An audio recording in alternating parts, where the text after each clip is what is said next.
ایک میں اور بات آپ کو بتاتا ہوں، اور یہ بھی آپ ذہن میں رکھیں کہ اس سے بڑے پیمانے پر، اس سے بہت بڑے پیمانے پر وہ لوگ اللہ کی کتابوں کی توہین کا ارتکاب کرتے ہیں اور رسولوں کی بھی توہین کا ارتکاب کرتے ہیں۔ دیکھیں میں نے جمع کے صیغے استعمال کیے ہیں، یعنی تورات کی بھی توہین کرتے ہیں، قرآن کی بھی کرتے ہیں، انجیل کی بھی کرتے ہیں، یہاں تک کہ ہندو اپنی مقدس کتابوں کی بھی کرتے ہیں۔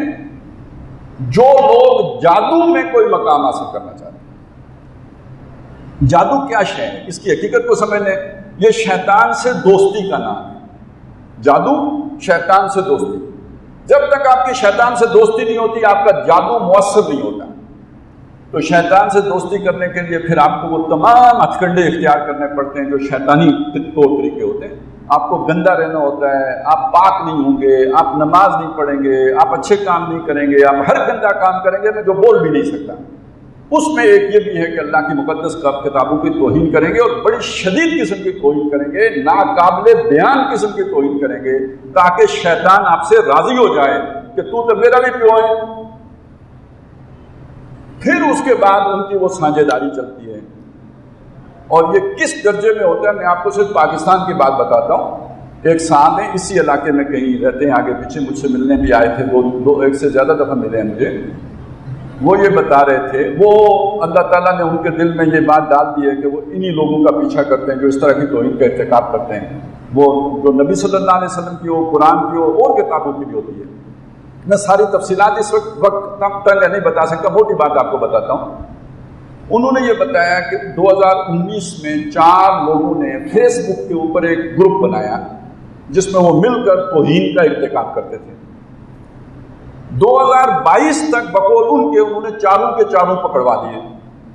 ہوتا یہ ہے کہ جب اس طرح کا کام ہوتا ہے تو ظاہر ہے پھر لوگ شور کرتے ہیں، جب کوئی چیز رپورٹ ہو جاتی ہے شور مچتا ہے تو کوئی اگر فرض کریں FIA کے سائبر برانچ میں کوئی بندہ اس کے دل میں ایمان ہے تو وہ پھر پیچھے پڑ جاتا ہے اور وہ پھر ان کو پکڑ لیتے ہیں۔ اس طرح پکڑے جاتے ہیں، اللہ والوں پکڑے جاتے ہیں، کوئی باقاعدہ کوئی منصوبے کے تحت نہیں ہوتا ہے۔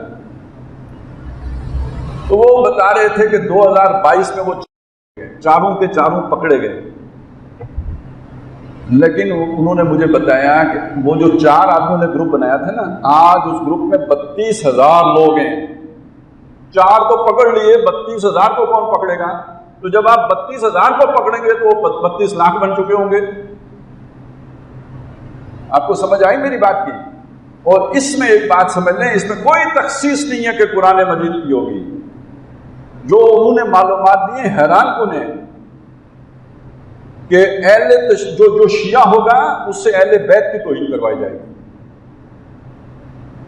جو سنی ہوگا اس سے صحابہ اکرام کی کرائی جائے گی یا نبی صلی اللہ علیہ وسلم کی کرائی جائے گی، ہندوؤں کے بڑوں کی جو بھی ان کے اپنی وہ کتابیں ہیں ان کی توہین کرائی جائے گی، یہ عیسائیوں سے حضرت عیسیٰ علیہ السلام کی توہین کرائی جائے گی۔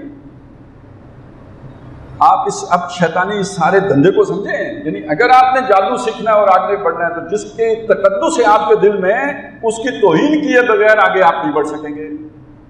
تو یہ تو سارا سوشل میڈیا پہ ہو رہا ہے جو ہمارے سامنے ہے ہی نہیں، یہ پورا ایک تلاطم خیز سمندر ہے، اور پتہ نہیں سینکڑوں لوگوں کے مقدمے اس وقت چل رہے ہیں، اور جن میں سے کچھ وہ ہیں کہ جنہیں سزائے موت بھی ہو چکی ہے۔ یہ اپنے صرف پاکستان کی آپ کو بتا رہا ہوں، لیکن یہ سارا کچھ آپ جمع کریں تو اس کے پیچھے اغراض و مقاصد انفرادی ہیں۔ وہ کوئی اگر اسائلم لینا چاہتا ہے تو بھی ایک فرد کا مسئلہ ہے، اگر وہ کوئی جادو سیکھنا چاہتا ہے تو بھی ایک فرد کا مسئلہ ہے، اس کے پیچھے کوئی منظم سازش آپ کو نظر نہیں آئے گی۔ لیکن اب میں جو بات آپ کے سامنے رکھنا چاہتا ہوں یہ ذرا اس سے آگے کی بات ہے، اب اسے سوچئے گا۔